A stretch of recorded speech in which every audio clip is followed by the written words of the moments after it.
Sabe, para muita gente, o Shabat é isso, né? Um dia de descanso.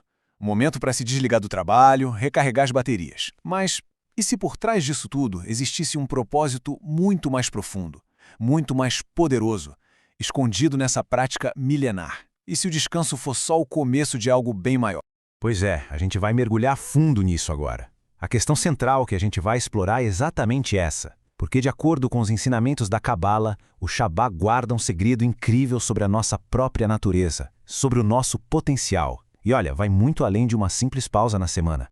Para a gente poder entender o Shabat de verdade, primeiro a gente precisa sacar um conceito que é fundamental na Cabala, um conceito sobre a alma. A ideia é que a porção da alma que está aqui dentro do nosso corpo não é de jeito nenhum a nossa alma completa.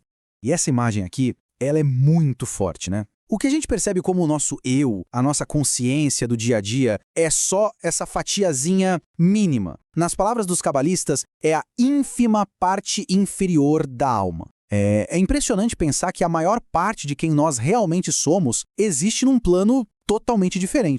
E quando a gente fala da parte superior, a gente não está falando de algo só um pouquinho maior, não. A gente está falando de uma consciência numa escala que é, bom, inimaginável. Algo infinitamente grande que abrange toda a existência. É uma realidade que a gente mal consegue vislumbrar no nosso cotidiano. Tá, para essa ideia não ficar tão abstrata, a Cabala usa uma metáfora que é simples, mas ao mesmo tempo muito poderosa. Vamos tentar pensar na relação entre o corpo e a alma de um jeito um pouco diferente. Nessa analogia, a alma inteira é como se fosse um pé.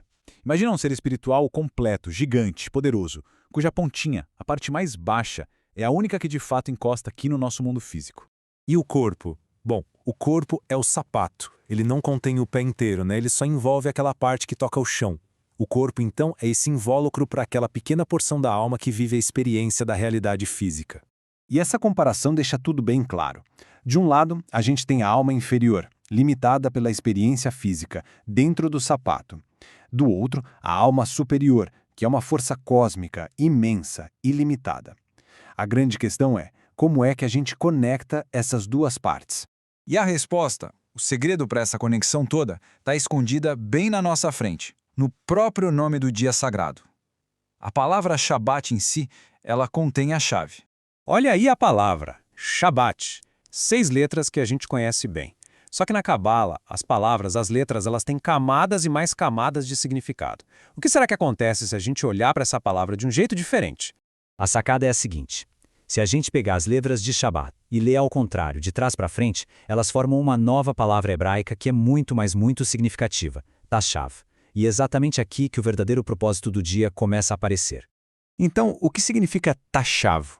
Essa palavra é a chave de tudo. E não é uma coincidência, claro. É como se fosse um código que descreve a função espiritual desse dia. Então, o ponto crucial é este. Tashav significa voltar. E como a nossa fonte explica, a pergunta é, voltar para onde? E a resposta é voltar para se conectar com a dimensão completa da alma. O Shabat é literalmente o dia do retorno. Ok, mas o que isso significa na prática? Se conectar com uma alma gigante parece uma coisa meio abstrata, né? Qual é o benefício real, tangível, dessa reconexão que acontece toda semana? É aqui que tudo se encaixa. Durante o Shabat, a pessoa cria uma ponte, um verdadeiro canal de comunicação entre a sua pequena alma aqui no sapato e a sua imensa alma superior. E uma vez que essa conexão é feita, a alma superior, com toda a sua sabedoria e poder, consegue enviar ajuda, suporte, e essa ajuda ela não dura só um dia. Olha só o impacto real disso. A conexão feita no Shabat funciona como uma bateria espiritual que vai fornecendo energia e ajuda durante a semana inteira. É um sistema de suporte que se renova a cada 7 dias, ajudando a gente a lidar com os desafios da vida com um recurso espiritual gigantesco. E isso tudo deixa a gente com uma reflexão final, né? Sabendo que o Shabat não é só sobre não trabalhar, mas sobre se reconectar ativamente com a nossa totalidade espiritual para receber ajuda. Como isso muda a nossa percepção e a nossa prática desse dia. É uma mudança de perspectiva, de ver como uma obrigação para enxergar como uma oportunidade.